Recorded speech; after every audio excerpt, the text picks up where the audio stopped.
వ్యాపారం పేరిట రింగు తిప్పాడు. లేని భూములకు రిజిస్ట్రేషన్లు చేయించాడు.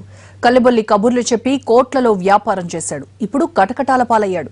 జనం సొమ్ములతో జల్సాలు చేసి కోట్లకు పడగలెత్తిన VVR housing society MD story ఇది.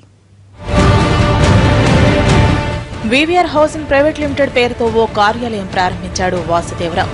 తన అతి తెలివితేటలతో ఇంతింతే వటడింతే అన్నట్టు వ్యాపారంలో ఎదిగాడు. హైదరాబాద్ లో మొదలైన ఒక్క ఆఫీసును కాస్త 10 బ్రాంచీలకు విస్తరించాడు. వివిఆర్ అంటే రియల్ ఎస్టేట్ లో ఓ బ్రాండ్ అంటూ అందరినీ నమ్మించాడు.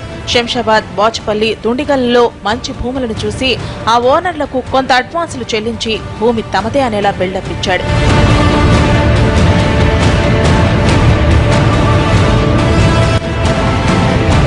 రెండు రాష్ట్రాల్లో ముందుగా రైతుల నుంచి భూములు కొన్నట్టు అగ్రిమెంట్లు చేసుకోవడం, ఆ అగ్రిమెంట్ మీదనే రైలు వెంచర్ కు సంబంధించి అనుమతి తెచ్చుకునేవాడు వాసుదేవరావు. భూమి ఉండటంతో ప్రజలు ఎగబడి ఫ్లాట్లు కొన్నారు. ఎక్కడైనా 10 ఎకరాలు కొనటం, పక్కనే ఉన్న భూమిని ఎకరాలకు ఎకరాలు ఆక్రమించి నకిలీ పత్రాలను సృష్టించాడు. రైతులను బెదిరించి అతి తక్కువ ధరకు భూములు లాక్కున్నాడు. శంషాబాద్ ఏరియాలో ఓ పెద్ద వెంచర్ ను వాసుదేవరావు ఆరోపించాడు. అక్కడ రైతుల దగ్గర నుంచి భూములను కొనుగోలు చేయకపోయినా వాటిని చూపెట్టి ఫ్లాట్లు వేసి అమ్ముకున్నాడు. ఆ తర్వాత ప్లేస్ కొనుక్కున్న వారు ఇళ్ల నిర్మాణాలు చేపట్టేందుకు వెళ్లినప్పుడు తెలిసింది తాము మోసపోయామని. దీంతో బాధితులంతా పంచగుట్ట పోలీసులకు ఫిర్యాదు చేశారు. కొంతమంది రైతులు మాకు ఫుల్ పేమెంట్ అవ్వలేదు ఇట్లాగా చెప్పేసి వచ్చి పొలాలు దున్నుకోవడం జరిగిందన్నమాట. దీని గురించి మేము ఆల్రెడీ 3 సంవత్సరాల నుంచి పోరాడుతాం. వాళ్ళ ఆఫీస్కి తిరగడం కానీ, వాళ్ళ ఆఫీస్లో మేము మీటింగ్ పెట్టుకోవడం కానీ ఇదని జరిగింది. వాసుదేవరావు అప్పుడు కూడా ముందుకు రాలేదు. వాళ్ళ మేనేజర్లు ఇదిగోండి 1 నెల 2 నెలలు ఇట్లా చెప్పేసి అని కాలయాపన చేస్తున్నారు, కానీ దాని మీద చర్యలు తీసుకోవడం ఏం జరగలేదు. 4 lakhsతో ఉన్నారు. అరౌండ్ 200 నుంచి 500 ఫ్లాట్స్ ఉన్నాయి అక్కడ. సో మేము కూడా ఒక 2 ఫ్లాట్, నేను ఒకటి, మా ఫ్రెండ్స్ ఒకటి తీసుకున్నాము. మా ల్యాండ్ లార్డ్ మాకు చూపించిన ఫ్లాట్ రిజిస్ట్రేషన్ కూడా అయిపోయినాయి 2012లో.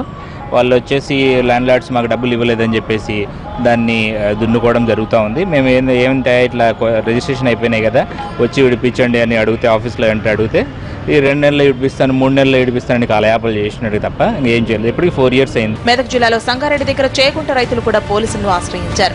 తమ దగ్గర భూములు కొనేందుకు అడ్వాన్స్ ఇచ్చి తర్వాత కనిపించలేదని తీరా అమ్ముకునే ప్రయత్నం చేస్తే ఆయన ఇబ్బందులు పెట్టినట్టు వారు పోలీసులకు ఫిర్యాదు చేశారు. బాధితుల ఫిర్యాదు మేరకు కేసు నమోదు చేసిన పోలీసులు వాసుదేవరావు మోసాలపై దర్యాప్తు చేశారు. ఈ విచారణలో వాసుదేవరావుకు పెద్ద మొత్తంలో ఆస్తులు ఉన్నట్టు గుర్తించారు. ల్యాండ్ 10 ఎకరాలు కనుక ఉంటే దానిలో కొంత మట్టుకే కొనుక్కుంటాడు, అది రిజిస్ట్రేషన్ చేసుకుంటాడు. ఆ రిజిస్ట్రేషన్ చేసుకున్న తర్వాత మిగతా దానికి అంతకన్నా ఎక్కువ ప్లాట్లు అమ్ముతాడు. అక్కడ ప్లాట్లు ఉండవు. వాళ్ళ మాకు ల్యాండ్కి డబ్బులు ఇవ్వలేదని చెప్పి అవి ఈ రైతులు పొజిషన్కి తీసుకోవడం జరుగుతున్నట్టు. ఈ విధంగా అసలు ఎవరైతే అమ్మపడ్డారో వాళ్ళ ప్లాట్ల యజమానులకు వాళ్ళకి అక్కడ లేకపోయేసరికి ముర్రో అనుకుంటూ కంప్లైంట్ ఇవ్వడం జరిగింది. దాదాపు హైదరాబాద్ సిటీలోని చాలా ప్రాంతాల్లో కేసులు నమోదైనాయి.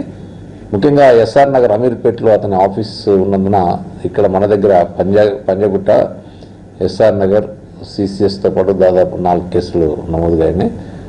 నిన్నే అతన్ని అరెస్ట్ చేయడం జరిగింది. మాయమాటలతో ప్రజలను మోసం చేసి పైసా పెట్టుబడి లేకుండానే కోట్లకు పడగలెత్తిన వాసుదేవరావు ప్రస్తుతం కటకటాలు లెక్క పెడుతున్నాడు.